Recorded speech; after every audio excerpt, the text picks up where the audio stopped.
Hello दोस्तों, स्वागत है आपका एक नए वीडियो में। दोस्तों, जैसा कि मैं ज़मीन संबंधित कई वीडियो आपको बना के समझा चुका हूं कि अगर कोई विवाद होता है तो आप कैसे उससे निपटें।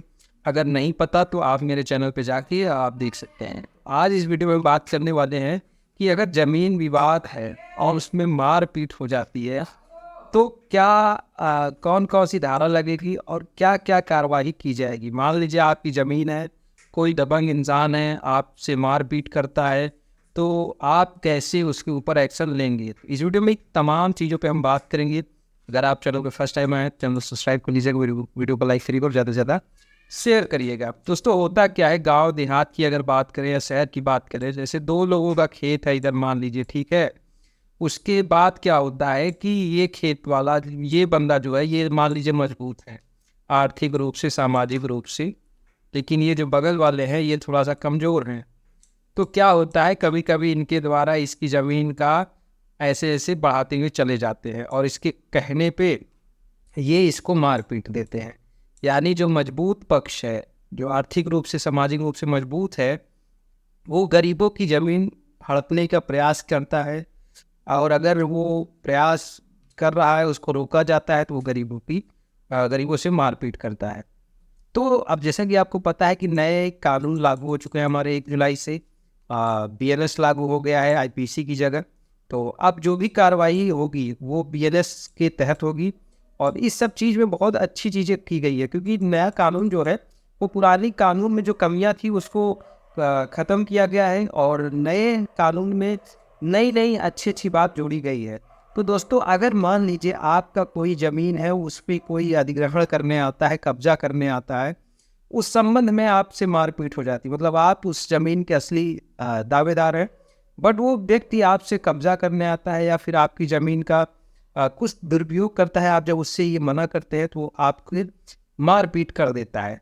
तो अब आपको क्या करनी है। तो दोस्तों, अभी देखिए, जहाँ पे वो ज़मीन है आपकी, तो वहाँ का जो नज़दीकी थाना हो या फिर जहाँ भी आपके ऊपर मारपीट की घटना हुई है, उस थाने में जाके आप इसकी शिकायत कर सकते हैं कि इस फला व्यक्ति ने हमारे ऊपर मारपीट किया है, हमें धमकी दिया है। दोस्तों, नए कानून में ये भी कहा गया है कि अब ज़रूरी नहीं है कि जो थाना आपका है उसी थाने में आप जाके इसकी शिकायत करें। आप कहीं भी, जिस जगह आपसे मारपीट हुई है, आप उस जगह कर सकते हैं और पुलिस को एफआईआर बनाना पड़ेगा। जैसे जीरो एफआईआर क्या होता है, इस संबंध में मैंने एक वीडियो बनाया था। तो जीरो एफआईआर ये होता है कि जब आपके क्षेत्र से कहीं और आप अलग जाके पुलिस को एप्लीकेशन देते हैं या एफआईआर दर्ज कराते हैं, तो वो जीरो एफआईआर के नाम से जानी जाती है। तो इस संबंध में आप जाके पुलिस को एक एप्लीकेशन देंगे, एफआईआर कराएंगे।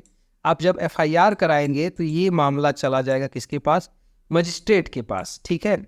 जो भी आपके निकटतम मजिस्ट्रेट होगी वो वहाँ पे ये मुकदमा चला जाएगा। और यदि उस व्यक्ति ने आपसे मारपीट की और धमकी, मतलब मारपीट किया या धमकी दी है, तो उस पे जो जिसने आपके ऊपर मारपीट किया या जो धमकी दिया है, उसके ऊपर बीएनएस का 352 के तहत मुकदमा दर्ज कर लिया जाएगा, ठीक है।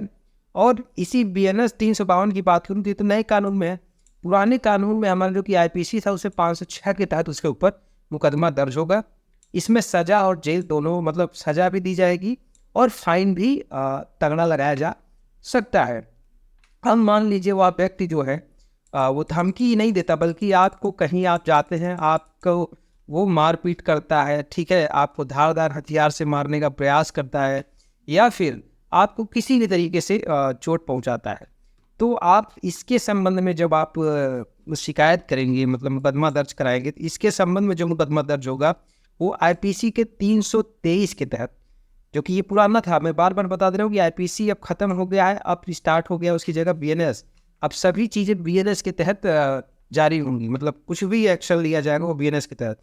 तो आईपीसी 323 में कहा गया था कि अगर चोट उठ पहुंचाता है उसके तहत मुकदमा कर दिया जाएगा, और उसी आईपीसी को चेंज करके आप बीएनएस 115 का आप प्रयोग कर सकते हैं और उसको सजा दिला सकते हैं। अगर वो व्यक्ति आपको चोट पहुंचाता है या आपको किसी तरीके की धमकी देता है, तो ये 352 और 323 और यहाँ 351 का भी यूज इसी संबंध में कर सकते हैं। जो हमारी बीएनएस की धारा 351 है, ये तमाम जो धाराएं हैं, आप अगर उसके व्यक्ति के ऊपर लगाते हैं जो कि आपसे मारपीट करता है ज़मीन विवाद में, आप उस देखिए, अब आप उस ज़मीन के असली हम मालिक हैं, लेकिन तब भी आपसे वो मारपीट कर रहा है। तो आप इन तमाम धाराओं का प्रयोग करिए। देखिए, आपको डरना नहीं है, ज़मीन आपकी है। न्याय जो है वो इस नए कानून में इसीलिए नया कानून बनाया गया है कि न्याय जल्दी मिल सके। तो आपको डरना नहीं है, इन तमाम धाराओं का प्रयोग करके उस व्यक्ति को सबक सिखाना है। और अगर आपको कोई दिक्कत आती है किसी भी तरीके से और आप हमसे कांटेक्ट करना चाहते हैं, तो आप हमको कमेंट बॉक्स में लिखिएगा। नहीं तो मैं एक आपको टेलीग्राम का ग्रुप दे देता हूँ डिस्क्रिप्शन में, आप उसमें ज्वाइन हो जाइए और आप वहाँ पे मुझे अपनी प्रॉब्लम बता सकते हैं। तो इस चैनल पे मैंने बहुत सारे वीडियोस डाले हैं ज़मीन विवाद से। अगर आपको कोई भी दिक्कत है तो आप सर्च करके चैनल पे जा सकते हैं, देख सकते हैं। और अगर वीडियो अच्छा लगे तो लाइक शेयर सब्सक्राइब जरूर करिएगा।